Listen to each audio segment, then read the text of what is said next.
Severe psychiatric conditions, including schizophrenia and acute mania, are driven by an aggressive excess of dopamine activity at D2-like receptors in the brain. For decades, pharmacology attempted to solve this using a simple binary model, treating the receptor like a standard on-off switch. Under this model, an endogenous ligand completes a biological circuit. To treat the disease, you simply add a drug to block that contact and kill the signal. But treating neurochemistry like a binary switch ignores biology, driving severe clinical failures. To actually map the mechanics of psychosis, we have to look past the off switch and examine the strict mathematical limits of molecular triggers.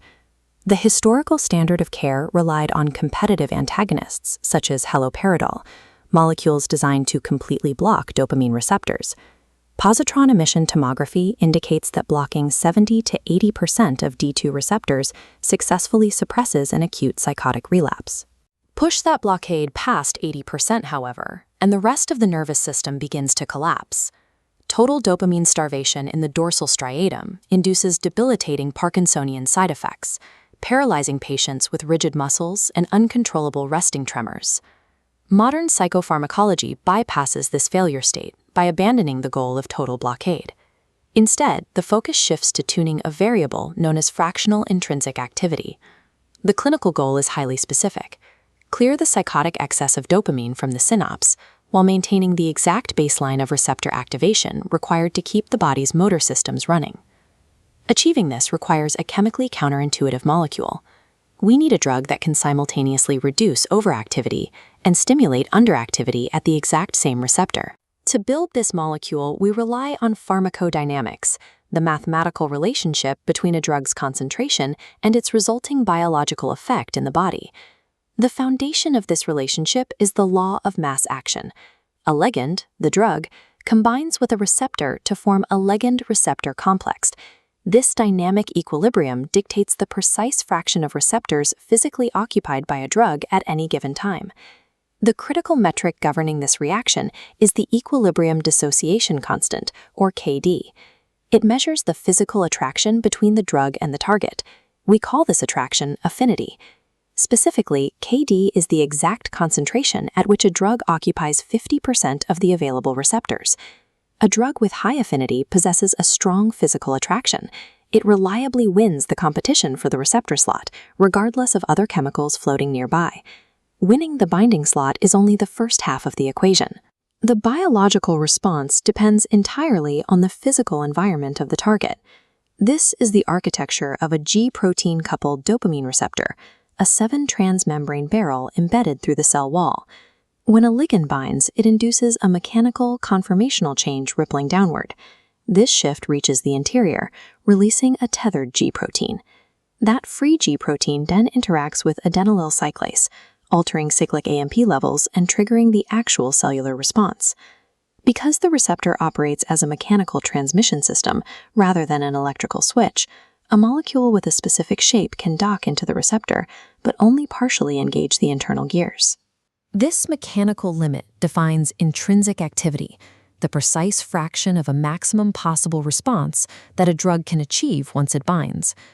This graph plots a drug's concentration against its resulting biological response. A full agonist, like endogenous dopamine, drives the target cell to its maximum operational capacity, generating a 100% signal. A neutral antagonist occupies the receptor, but induces zero conformational change, keeping intrinsic activity flat. Meanwhile, inverse agonists suppress natural background activity, pushing the response below baseline. A partial agonist sits in the middle. It binds tightly, but its physical shape only triggers a fraction of the maximum internal response, plateauing early no matter how much drug is added. Biological impact is completely decoupled from binding strength. A molecule can form a stable bond with a receptor while barely turning the downstream signal on.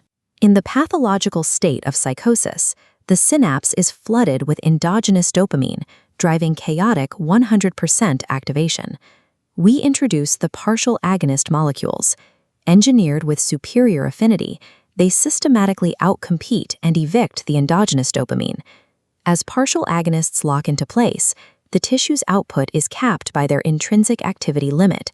the psychotic overdrive drops, catching and holding firm at exactly 20%. This steady 20% tone provides the exact safeguard the nervous system needs. It prevents the 0% total blockade that causes devastating Parkinsonian tremors. By acting as a system stabilizer, the partial agonist cures the toxic excess of dopamine without starving the brain of the basal activity required for movement. Achieving this precise 20% fractional occupancy requires keeping an exact uninterrupted concentration of the drug in the patient's plasma. This introduces a kinetic caveat. The route of administration dictates whether the drug survives long enough to reach the equilibrium phase in the brain. If administered orally, the molecule faces the hurdle of the hepatic first-pass effect. Drugs absorbed from the gastrointestinal tract are delivered via the portal vein directly to the liver. Here, metabolic enzymes destroy a massive fraction of the dose before it ever reaches systemic circulation. To keep the brain's receptors occupied, clinicians must either flood the system to account for liver metabolism or bypass the digestive tract entirely using sublingual and long-acting injectable routes. By navigating these delivery hurdles, we can scale the molecular model up to the macroarchitecture of neural networks. Receptor theory proves that a drug's ability to bind tightly to a target is entirely separate from its ability to activate that target. This allows partial agonists to act as functional blockers when endogenous chemicals are dangerously high, yet serve as essential stimulants in areas where those chemicals drop too low. This exact stabilizer mechanism is now being deployed to tune serotonin and dopamine levels in cases of treatment-resistant depression. Understanding intrinsic activity allows pharmacology to move past the era of blunt chemical restraints. By engineering molecules that respect the fractional, continuous nature of biology, we have moved from suppressing the brain's activity to stabilizing its rhythm.